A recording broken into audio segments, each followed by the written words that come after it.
नमस्कार। एक बार फिर से आप सभी का बहुत बहुत स्वागत है परीक्षा वर्ल्ड के इस यूट्यूब चैनल में। दोस्तों, ग्रामीण परिवेश की जो हम प्रैक्टिस सेट की सीरीज चला रहे हैं उसका जो सेट नंबर 4 है उसको आज हम यहाँ पे कंप्लीट करेंगे। दोस्तों, इससे पहले हमने 3 सेट को ऑलरेडी अपलोड कर दिया है, उसकी एक प्लेलिस्ट भी हमने बना दी है। तो अगर आपने हमारा पिछला तीनों वीडियो नहीं देखा है तो आप उस प्लेलिस्ट में जाकर ग्राम समाज एवं विकास की जो प्लेलिस्ट मैंने बनाई है उस प्लेलिस्ट में जाकर आप उन तीनों वीडियोस को जरूर देख लीजिएगा। इन 3 वीडियो में हमने बहुत सारे इंपॉर्टेंट ग्रामीण परिवेश के प्रश्नों को हमने डिस्कस किया हुआ है। तो प्लीज़ आपसे रिक्वेस्ट है कि उन 3 वीडियो को आप जरूर देख लीजिएगा। आज हमारा यह सेट 4 है। चलिए वीडियो को शुरू करते हैं और देख लेते हैं कि आज का हमारा जो सेट नंबर 4 है ग्राम समाज एवं विकास का, उसमें हमने कौन कौन से बेहतरीन प्रश्नों को सम्मिलित किया हुआ है, आइए देख लेते हैं। तो पहला प्रश्न आपके सामने है, सुपर इंपॉर्टेंट प्रश्न है, इसका आपको जवाब देना है। शहरों के बाहर यानी कि शहरों के बाहर आर्थिक सुअवसर बनाने के लिए निम्नलिखित में से किस मॉडल का शहरी आधारभूत संरचना और सेवाएं ग्रामीण केंद्र में स्थापित करने का प्रस्ताव रखता है? यानी कि इनमें से कौन सा जो मॉडल है वह शहरी आधारभूत संरचना और सेवाएं ग्रामीण केंद्र में स्थापित करने का प्रस्ताव रखता है? इसका जवाब आपको कमेंट बॉक्स में देना है। बहुत ही ज़्यादा यह महत्वपूर्ण प्रश्न है। तो इस प्रश्न का आपका राइट आंसर क्या हो जाएगा? पूरा जो मॉडल था यह इसका मेन उद्देश्य था कि जो शहरी सुविधाएं हैं, जो शहरी इंफ्रास्ट्रक्चर है, उसको गांवों तक लाना इसका मेन मोटिव था, मेन उद्देश्य था। तो ऑप्शन आपका बी यहाँ पे बिल्कुल सही हो जाएगा, पूरा। तो आप इसे याद कर लीजिएगा, ऑप्शन बी आपका बिल्कुल सही है। इसके बारे में कुछ बेसिक फैक्ट मैंने यहाँ पे लिखे हुए हैं, इनको भी आप एक बार देख लीजिए। और पूरा की सबसे पहले आपसे फुल फॉर्म पूछी जा सकती है, तो इसके आप फुल फॉर्म आप याद देखिएगा, provision of urban amenities in rural areas, यानी कि जितनी भी सुविधाएं शहरों में मौजूद हैं उनको गांवों तक लाना इस योजना का, इस स्कीम का मेन उद्देश्य था। तो आप इसे याद कर लीजिएगा, बहुत ही ज़्यादा यह महत्वपूर्ण स्कीम थी। पूरा स्कीम को जो है आपका किसके द्वारा प्रस्तुत किया गया था? तो हमारे पूर्व राष्ट्रपति डॉक्टर APJ अब्दुल कलाम जी के द्वारा जनवरी 2003 में तीव्र एवं सशक्त ग्रामीण विकास के लिए प्रस्तुत किया गया था पूरा को। तो इसे भी आप याद रखिएगा, डॉक्टर APJ अब्दुल कलाम जी के द्वारा जनवरी 2003 में इसको प्रस्तुत किया गया था। किस लिए? तो तीव्र एवं सशक्त ग्रामीण विकास के लिए। तो आप इसे याद रखिएगा और पूरा का पूरा नाम भी आप याद रखिएगा, क्योंकि इसका फुल फॉर्म भी एग्जाम में आपसे पूछा जा सकता है। तो बहुत ही ज़्यादा महत्वपूर्ण पहला प्रश्न आपका था। अगला प्रश्न आपके सामने है यहाँ पे, ट्राइसेम कार्यक्रम निम्नलिखित में से किससे संबंधित है? बहुत ही ज़्यादा महत्वपूर्ण प्रश्न, जल्दी से इसका जवाब दीजिए आप। तो ट्राइसेम कार्यक्रम का संबंध किससे है? तो यह जो आपका कार्यक्रम है यह स्वरोजगार हेतु ग्रामीण युवकों से संबंधित है, आपका ट्राइसेम कार्यक्रम। यानी कि ऑप्शन आपका बी यहाँ पे 100% सही हो जाएगा, स्वरोजगार हेतु ग्रामीण युवकों से संबंधित है आपका ट्राइसेम कार्यक्रम। तो आप इसे याद कर लीजिएगा, बहुत ही ज़्यादा यह महत्वपूर्ण प्रश्न है। यहाँ पे आप देख रहे हैं, इसके बारे में कुछ जानकारी भी मैंने अपलोड की हुई है। अगस्त 1979 में, आप याद कर लीजिएगा, अगस्त 1979 में ट्राइसेम योजना को एकीकृत ग्रामीण विकास कार्यक्रम के रूप में प्रारंभ किया गया। आप इसे याद कर लीजिएगा, जो आपका ट्राइसेम कार्यक्रम था इसको एकीकृत ग्रामीण विकास कार्यक्रम के रूप में प्रारंभ किया गया था अगस्त 1979 में। इसके बाद 1979 में ग्रामीण युवा स्वरोजगार प्रशिक्षण कार्यक्रम, जिसको हम ट्राइसेम के नाम से जानते हैं, की शुरुआत की गई, जिसे 1999 में स्वर्ण जयंती ग्राम स्वरोजगार योजना में शामिल कर लिया गया। यानी कि आगे चलकर यह जो ट्राइसेम कार्यक्रम था इसको 1999 में स्वर्ण जयंती ग्राम स्वरोजगार योजना में सम्मिलित कर लिया गया था। तो ये फैक्ट भी आपको याद रखना है, बहुत ही ज़्यादा यह महत्वपूर्ण प्रश्न आपका है। तो सेकंड प्रश्न का हमारा आंसर क्या हो गया? स्वरोजगार हेतु ग्रामीण युवकों से संबंधित थी आपकी ट्राइसेम योजना। यहाँ पे इन दोनों प्रश्नों का डिटेल मैंने लिखा हुआ है, इनको आप एक बार देख लीजिएगा, यहाँ से प्रश्न आपके एग्जाम में पूछे जा सकते हैं। बढ़ते हैं अगले प्रश्न की तरफ। अगला प्रश्न आपके सामने है, प्रधानमंत्री के द्वारा घोषित निम्नलिखित योजनाओं में से कौन सी योजना 9 मई 2015 को प्रारंभ नहीं की गई थी? यहाँ पे आपके सामने 4 योजनाएं दी गई हैं, 4 इंपॉर्टेंट स्कीम्स दी गई हैं। इनमें से आपको बताना है कि कौन सी योजना 9 मई 2015 को प्रारंभ नहीं की गई है। बहुत ही ज़्यादा महत्वपूर्ण प्रश्न, तो जल्दी से इसका जवाब दीजिए आप। तो इस प्रश्न का राइट आंसर आपका क्या हो जाएगा? इसमें से आपका जो प्रधानमंत्री आवास योजना है इसको 9 मई 2015 को प्रारंभ नहीं किया गया था। आप ध्यान से याद कर लीजिएगा, 9 मई 2015 को आपकी यह जो प्रधानमंत्री आवास योजना थी इसको प्रारंभ नहीं किया गया था। लेकिन आपकी जो तीनों योजनाएं हैं, अटल पेंशन योजना हो गई, इसके बाद आपका प्रधानमंत्री जीवन सुरक्षा योजना, इसके अलावा प्रधानमंत्री जीवन ज्योति बीमा योजना, ये तीनों योजनाएं आपकी 9 मई 2015 को प्रारंभ की गई थी। लेकिन प्रधानमंत्री आवास योजना आपकी 9 मई 2015 को प्रारंभ नहीं की गई थी। अब बात यहाँ पे तीनों इंपॉर्टेंट योजनाओं की है, तो आइए इनके बारे में एक एक करके डिस्कस कर लेते हैं, क्योंकि बहुत ही ज़्यादा ये महत्वपूर्ण योजनाएं हैं जो आपके एग्जाम में पूछी जा सकती हैं। तो पूरी डिटेल आपको यहाँ पे मिलेगी। सबसे पहले हम बात करेंगे अटल पेंशन योजना के बारे में। तो अटल पेंशन योजना की शुरुआत की गई थी 9 मई 2015 को। इंपॉर्टेंट है, डेट तो आपको याद रखनी पड़ेगी, रटनी पड़ेगी, क्योंकि डेट बहुत ही ज़्यादा चांस है कि आपसे एग्जाम में डेट पूछी जाएगी। इसके द्वारा इसका जो संचालन है अटल पेंशन योजना का PFRDA के द्वारा किया जाता है। 18 से लेकर 40 वर्ष के जो लोग हैं वे इसके पात्र होते हैं आपके अटल पेंशन योजना के।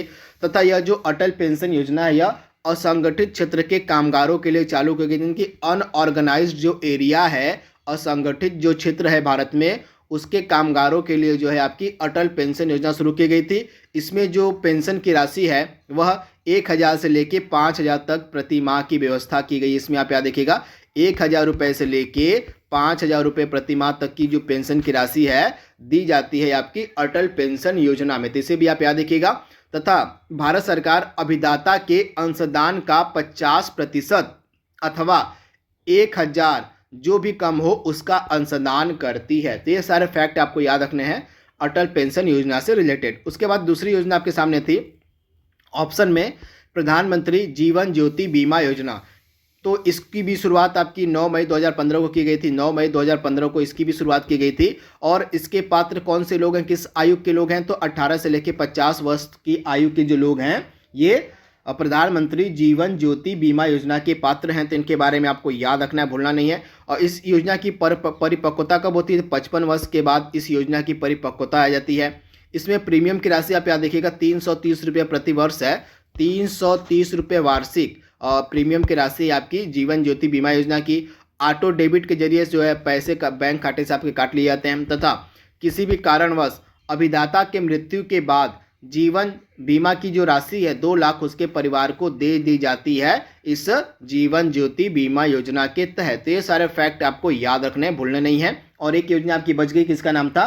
प्रधानमंत्री सुरक्षा बीमा योजना। मैं उसको ऐसे बता देता हूँ आपको। तो आपकी जो प्रधानमंत्री सुरक्षा बीमा योजना थी उसको भी 9 मई 2015 को शुरू किया गया था। 9 मई 2015 को आपकी प्रधानमंत्री सुरक्षा बीमा योजना भी शुरू की गई थी। तथा उसकी वार्षिक प्रीमियम राशि कितनी है? यहाँ पे आइए आप। हाँ, यहाँ पे हम बात करें किसकी बात हो रही है यहाँ पे? तो सुरक्षा बीमा योजना की। यहाँ पे ऑप्शन बी वाली योजना की बात हो रही है, जीवन सुरक्षा बीमा।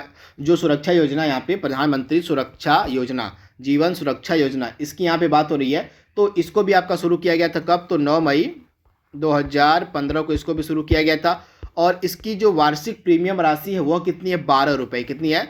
तो 12 रुपये है इसकी वार्षिक प्रीमियम राशि। तो आप इसे याद कर लीजिएगा। वहीं इस जीवन सुरक्षा योजना की और जो पात्र लोग हैं वो कौन है? तो 18 से लेकर 70 वर्ष, 18 से लेकर 70 वर्ष तक के जो लोग हैं इस योजना के पात्र हैं। तो आप इसे याद कर लीजिएगा। तथा इसमें दुर्घटना से मृत्यु और अस्थायी निःशक्तता की अवस्था में बीमा की जो राशि है 2 लाख रुपए जो अभिदाता है उसके परिवार वालों को मिल जाती है इस सुरक्षा बीमा योजना के तहत। तो आप जीवन सुरक्षा योजना के तहत। तो आप इसे याद कर लीजिएगा, इंपॉर्टेंट है।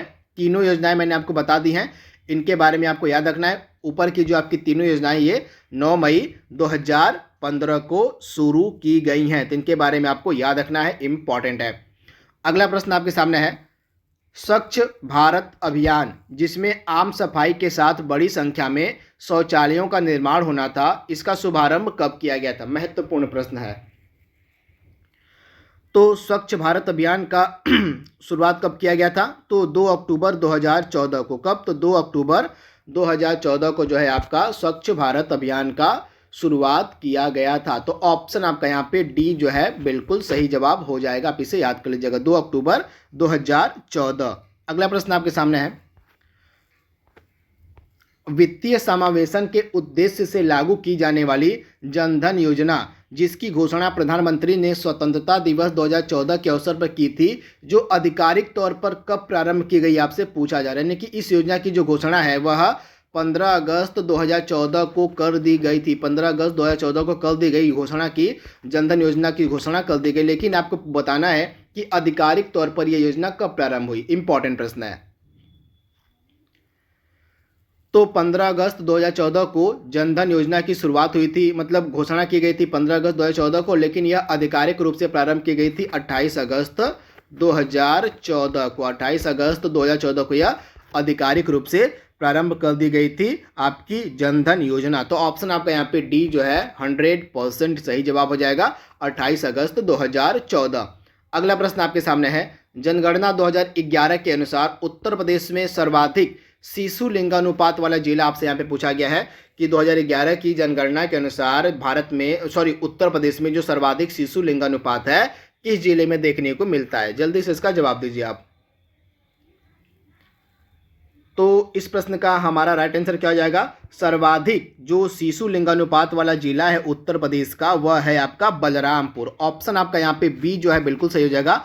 बलरामपुर का जो लिंगानुपात है वह 950 है, यानी कि सर्वाधिक लिंगानुपात मतलब शिशु लिंगानुपात वाला जिला आपका है बलरामपुर। वही सबसे कम शिशु लिंगानुपात वाला जिला कौन सा है, तो बागपत है। बागपत में कितना है, तो 841 है शिशुओं का लिंगानुपात, लेकिन बलरामपुर में 950 है क्या, तो शिशुओं का लिंगानुपात। तो यहाँ पे शिशु लिंगानुपात की बात हो रही है तो बलरामपुर सबसे आगे है। बलरामपुर में सर्वाधिक शिशु लिंगानुपात देखने को मिलेगा, 950 है। वहीं बागपत में सबसे कम लिंगानुपात है। तो आप इसे याद रखिएगा, बहुत ही ज़्यादा यह महत्वपूर्ण प्रश्न है, आपसे पूछा जा सकता है। वहीं ओवरऑल अगर हम बात करें तो सर्वाधिक लिंगानुपात वाला उत्तर प्रदेश का जिला कौन सा, यहाँ पे शिशु को आप छोड़ दीजिए, बस लिंगानुपात की बात की जाए तो सर्वाधिक लिंगानुपात वाला जिला उत्तर प्रदेश का आपका हो जाएगा जौनपुर। जौनपुर जो है उत्तर प्रदेश में सर्वाधिक लिंगानुपात वाला जिला है। वहीं सबसे कम लिंगानुपात वाला जिला कौन सा है, तो गौतम बुद्ध नगर। तो इसे भी आप याद रखिएगा, इंपॉर्टेंट है। अगर केवल सर्वाधिक लिंगानुपात पूछे तो आपका आंसर हो जाएगा जौनपुर, और सर्वाधिक लिंगानुपात आपका जौनपुर हो जाएगा, और सबसे कम लिंगानुपात वाला जिला आपका हो जाएगा गौतम बुद्ध नगर। तो ये दोनों आप याद रखिएगा। वहीं सर्वाधिक शिशु लिंगानुपात की अगर बात हो तो आपका आंसर हो जाएगा बलरामपुर, और सबसे कम शिशु लिंगानुपात की बात हो तो आपका आंसर हो जाएगा बागपत। तो इसे भी आप याद रखिएगा। वहीं जौनपुर का लिंगानुपात कितना है, तो 1024। कितना, तो 1024 जो है आपका जौनपुर का लिंगानुपात है। तो आप इसे याद रखिएगा। वहीं जो सबसे कम लिंगानुपात वाला जिला है गौतम बुद्ध नगर, वहां का लिंगानुपात आपको मिलेगा 851। तो इसे भी आप याद रखिएगा, इंपॉर्टेंट है, आपसे एग्जाम में पूछा जा सकता है। अगला प्रश्न आपके सामने है, जनगणना 2011 के अनुसार उत्तर प्रदेश में न्यूनतम मुस्लिम आबादी वाला जिला कौन सा है। महत्वपूर्ण प्रश्न है, आपसे एग्जाम में पूछा जा सकता है। तो न्यूनतम मुस्लिम आबादी वाला जिला कौन सा है 2011 की जनगणना के अनुसार, तो सबसे कम जो आपकी मुस्लिम आबादी वाला जिला है वह आपका है ललितपुर है। ऑप्शन आपका बी यहाँ पे बिल्कुल सही हो जाएगा। 2011 के सेंसस के अनुसार जो ललितपुर है वह सबसे कम मुस्लिम आबादी वाला जिला है। वहीं सबसे ज़्यादा जो 2011 के सेंसस के अनुसार मुस्लिम आबादी वाला जिला था वह था आपका रामपुर। तो इसे भी आप याद रखिएगा। ऑप्शन आपका यहाँ पे जो बी है न्यूनतम मुस्लिम आबादी हो जाएगा रामपुर। वही अगर सर्वाधिक आपसे पूछा होता तो सर्वाधिक आपका हो जाएगा न्यूनतम यहाँ पे क्या हो जाएगा, ललितपुर है ना, हाँ, तो ललितपुर आपका न्यूनतम हो जाएगा, और सर्वाधिक आपका क्या हो जाएगा, तो सर्वाधिक आपका रामपुर में है मुस्लिम आबादी। तो इसे आप ध्यान से याद कर लीजिएगा। अगला प्रश्न आपके सामने है, राजस्व अनुभाग जो आपका लखनऊ है उसके कार्यालय में, मतलब राजस्व परिषद के लखनऊ अनुभाग मतलब लखनऊ कार्यालय में कितने अनुभाग हैं, आपसे यहाँ पे पूछा गया है कि जो राजस्व परिषद का लखनऊ कार्यालय है उसमें कितने अनुभाग हैं, आपसे यहाँ पे पूछा गया है। इंपॉर्टेंट प्रश्न है। तो राजस्व परिषद का जो लखनऊ का कार्यालय है इसमें कितने अनुभाग हैं, तो इसमें टोटल आपको 19 अनुभाग मिलेंगे। तो ऑप्शन आपका ए यहाँ पे बिल्कुल सही हो जाएगा। राजस्व परिषद का जो लखनऊ कार्यालय है इसमें टोटल 19 अनुभाग हैं। ऑप्शन आपका ए यहाँ पे 100% सही जवाब हो जाएगा। बहुत ही ज़्यादा यह महत्वपूर्ण प्रश्न आपके एग्जाम के लिए है। अगला प्रश्न आपके सामने है, और लखनऊ का जो राजस्व अनुभाग 10 है इसका संबंध किससे है, यानी कि लखनऊ का जो राजस्व अनुभाग 10 है उसका संबंध निम्नलिखित में से किससे है। मैं आपको बता दूं कि जो राजस्व परिषद उसका जो प्रशासनिक कार्यालय है वो आपको लखनऊ में मिलेगा, तो उसी की यहाँ पे बात हो रही है। तो राजस्व अनुभाग 10 का संबंध किससे है, जल्दी से इसका जवाब दीजिए आप। तो राजस्व अनुभाग 10 का संबंध आपका है जिला बाढ़ नियंत्रण तथा आपदा सहायता कार्य से। तो आप इसे याद रखिएगा, जिला बाढ़ नियंत्रण तथा आपदा सहायता कार्य से संबंधित है आपका राजस्व अनुभाग 10 लखनऊ का। तो आप इसे याद कर लीजिएगा, ऑप्शन आपका ए यहाँ पे बिल्कुल सही हो जाएगा। वहीं ऑप्शन जो बी आपका दिया गया है विस्थापितों वाला, विस्थापितों की सहायता तथा पुनर्वास का कार्य कौन करता है, तो जो आपका लखनऊ के राजस्व अनुभाग 6 है, लखनऊ का जो राजस्व अनुभाग 6 है वह विस्थापितों की सहायता तथा पुनर्वास का कार्य करता है। वहीं नए मंडल, जनपद हो गए, तहसील हो गए, उनके सृजन संबंधी मामले कौन देखता है, तो जो आपका लखनऊ का राजस्व अनुभाग 5 है, सॉरी लखनऊ का राजस्व अनुभाग 5, हाँ सही है, लखनऊ का जो राजस्व अनुभाग 5 है वह नए मंडल, जनपद, तहसीलों के सृजन संबंधित मामले देखता है। तो इसे भी आप याद रखिएगा, राजस्व अनुभाग 5 हो जाएगा इसका, किसका, तो जो नए मंडल, जनपद, तहसीलों के सृजन के मामले देखता है वो राजस्व अनुभाग 5 हो गया। और राजस्व अनुभाग 6 किसका है, तो विस्थापितों की सहायता तथा पुनर्वास का कार्य कौन करता है, तो राजस्व अनुभाग 6 करता है। वही राजस्व अनुभाग जो 10 है लखनऊ का वह जिला बाढ़ नियंत्रण तथा आपदा सहायता के कार्य देखता है। तो ऑप्शन आपका ए यहाँ पे बिल्कुल सही हो जाएगा। चकबंदी योजना का प्रारंभ उत्तर प्रदेश में कब हुआ था, आपसे पूछा जा रहा है। तो चकबंदी योजना का प्रारंभ उत्तर प्रदेश में हुआ था आपका लगभग 1954 में।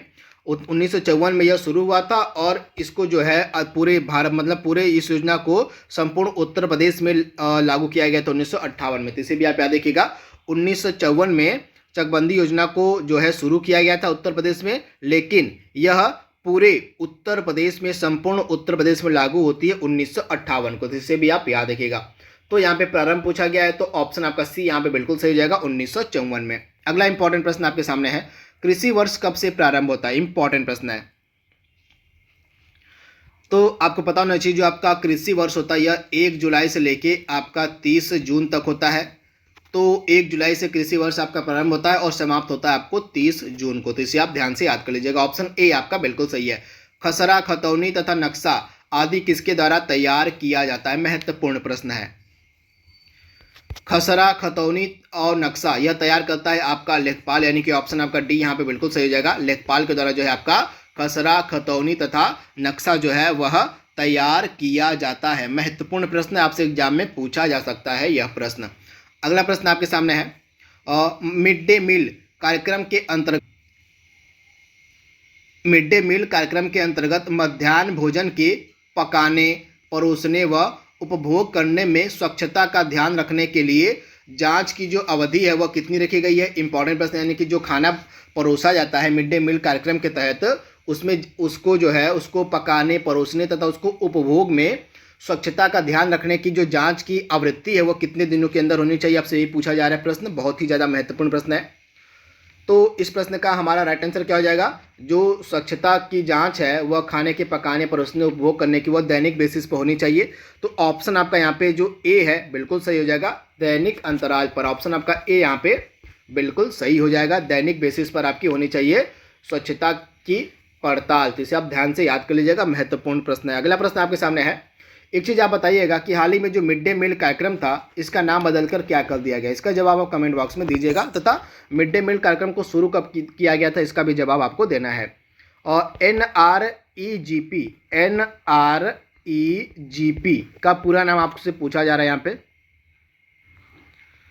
तो इसका पूरा नाम क्या है, तो इसका पूरा नाम हो जाएगा राष्ट्रीय ग्रामीण रोजगार गारंटी कार्यक्रम। क्या हो जाएगा, national rural employment guarantee programme, जिसको हिंदी में हम कहते हैं राष्ट्रीय ग्रामीण रोजगार गारंटी कार्यक्रम। तो ऑप्शन आपका यहाँ पे जो सी है बिल्कुल सही हो जाएगा, आप इसे याद कर लीजिएगा। वर्तमान में इसको हम मनरेगा के नाम से भी जानते हैं, तो आप इसे ध्यान से याद कर लीजिएगा, इंपॉर्टेंट है।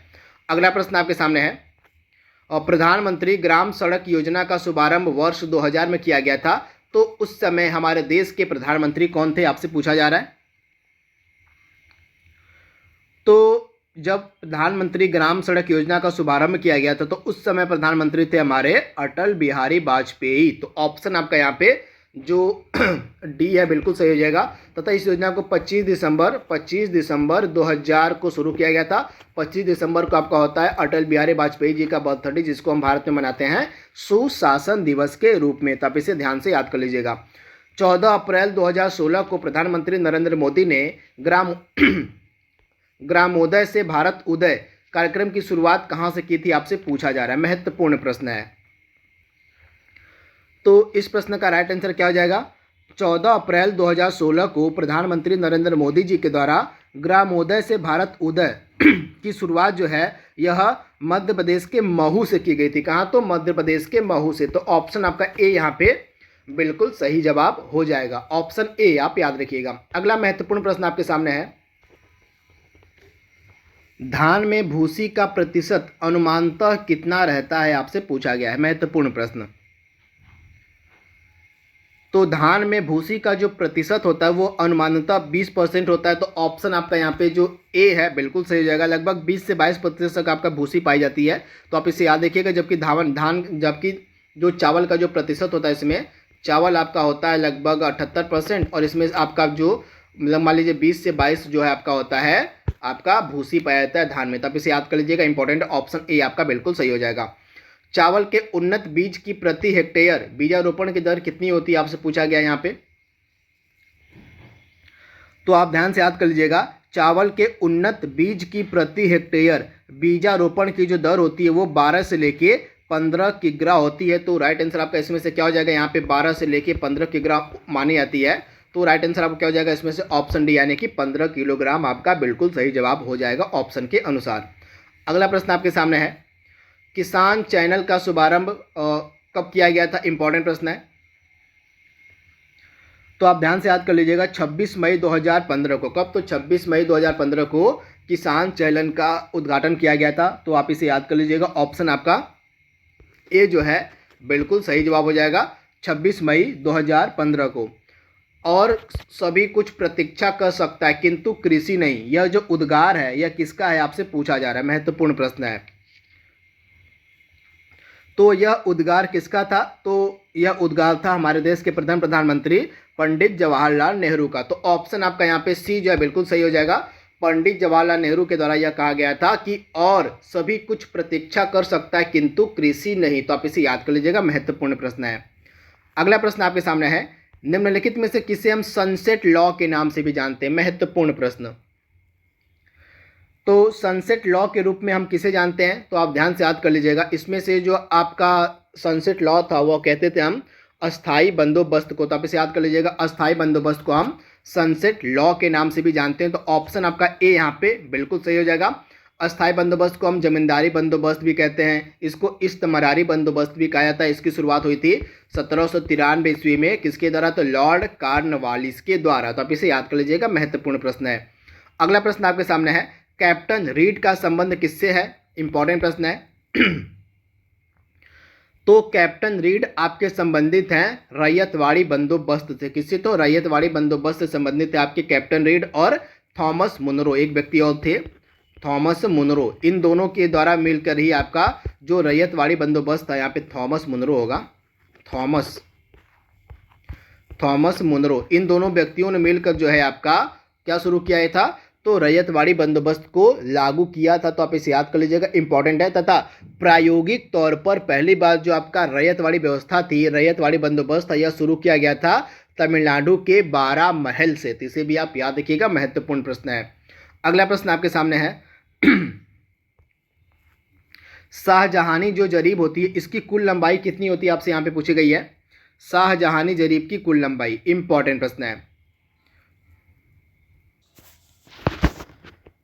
तो ऑप्शन बी आपका यहाँ पे बिल्कुल सही हो जाएगा। शाहजहानी जरीब की कुल लंबाई होती है 165 फीट। कितनी? तो 165 फीट होती है। तो आप इसे याद कर लीजिएगा। कैडस्ट्रल सर्वेक्षण में भूमापन किसके द्वारा किया जाता है? महत्वपूर्ण प्रश्न है। तो आपका जो कैडस्ट्रल सर्वेक्षण होता है इसमें जो भूमापन होता है वह किया जाता है गंटरी जरीब के द्वारा। तो ऑप्शन आपका यहाँ पे जो ए है बिल्कुल सही हो जाएगा। गंटर जरीब के द्वारा जो है आपका भूमापन किया जाता है कैडस्ट्रल सर्वेक्षण में। तो आप इसे याद कर लीजिएगा, इंपॉर्टेंट है। ऑप्शन ए आपका बिल्कुल सही है। आज के सेट का लास्ट प्रश्न आपके सामने है, भारत में रजत क्रांति का संबंध किससे है? महत्वपूर्ण प्रश्न है। तो अंडा और चिकन उत्पादन से संबंधित है आपकी रजत क्रांति। तो आप इसे याद कर लीजिएगा, ऑप्शन आपका डी यहाँ पे बिल्कुल सही है। अंडा और चिकन उत्पादन से संबंधित है आपकी रजत क्रांति। तो इसके बारे में आपको याद रखना है, भूलना नहीं है। ऑप्शन डी आपका बिल्कुल सही है। तो दोस्तों इस तरह से सेट नंबर जो 4 है उसको हमने यहाँ पे कंप्लीट कर लिया है। आई होप यह सीरीज आपको पसंद आ रही होगी। तो आज के लिए बस इतना ही। Thank you, thanks for watching, thank you.